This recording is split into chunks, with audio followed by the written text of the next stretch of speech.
আসসালামু আলাইকুম রহমতুল্লাহ। গাইডেন্স ওভারসিসের পক্ষ থেকে আমি মোহাম্মদ ইশতিয়াক আহমদ রাফি আজকে আপনাদের সাথে আলোচনা করব মালয়েশিয়ার কিছু গুরুত্বপূর্ণ বিষয় নিয়ে।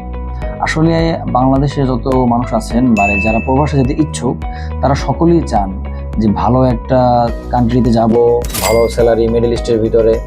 তো সেক্ষেত্রে মালয়েশিয়া অনেকেরই খুব গুরুত্বপূর্ণ একটা চাহিদা, কিন্তু আমাদের যারা প্রবাসে যেতে চান এবং যারা হচ্ছে আমাদের রিক্রুটিং এজেন্সি, আমাদের একটা ভুলের কারণেই আসলে মালয়েশিয়াটা বন্ধ হয়ে গেছে। তারপরেও আমরা জানি যে 2023-24 সালে কিছু ফ্লাইট হয়েছে, অতঃপর কলিং হয়েছে ঠিকই, কিন্তু আমরা ফ্লাইট করতে পারিনি।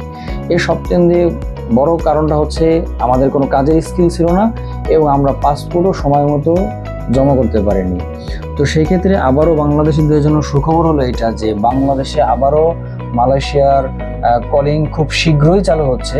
তো আমরা যারা মালয়েশিয়া যাওয়ার জন্য ইচ্ছুক, কোনো একটা স্কিল জানি বা স্কিল জানি না, তারা আপনাদের যেখানেই প্রয়োজন বা যেখানে আপনাদের পছন্দ হয় আপনারা ওইখানে আপনাদের পাসপোর্টও জমা দিতে পারেন। এর কারণ হলো এখনই যদি আপনারা পাসপোর্ট না জমা দেন, সেক্ষেত্রে পরবর্তীতে দেখা যাবে যে আপনি 2 মাস পরে পাসপোর্ট জমা দিলেন, কলিং খোলার 2 মাস পরে, সেক্ষেত্রে দেখা যাবে আপনি আর যেতে পারলেন না। কলিং ঠিকই থাকবে কিন্তু আপনার আর যাওয়া হচ্ছে না।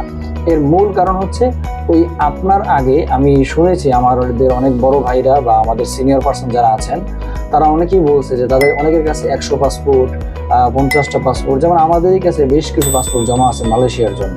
তো আমি আপনাদের কাছে একটা কথা বলে রাখবো যে আপনারা যারাই মালয়েশিয়াতে যাচ্ছেন, আমরা শুনতে পারতেছি যে মালয়েশিয়ার কলিং অতি দ্রুতই খুলবে। তো সেক্ষেত্রে আপনারা এখনই পাসপোর্ট জমা করে দিবেন, যে কারণ হলো আপনি যখনই মেডিকেল চালু হয়ে যাবে যেন তারা আপনাকে দ্রুত এসে দ্রুত মেডিকেল করে দ্রুত ভিসাটা করতে পারে। তো ভালো থাকবেন, আজকে এই পর্যন্তই। সামনে অন্য কোনো ভিডিওতে দেখা হবে। ভালো থাকবেন। আসসালামু আলাইকুম।